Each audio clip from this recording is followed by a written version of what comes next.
สุดรวมมากถนนเรื่องจัดขอทางก็คือพูดเองติดต้องเลยว่ะก่อนมันเลี้ยวรถเป็นทางอย่างรถใหญ่ผ่านกับเปอีกนั่นก็โค้งสวัสดิ์โค้งสวัสดิ์เรียนปะโลมาได้นะลูกประเดี๋ยว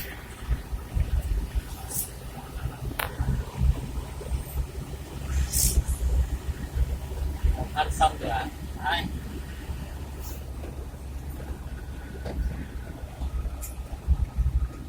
โอ้คนนอกนี่คนต้องมาก็ได้เดินทางอีกนะ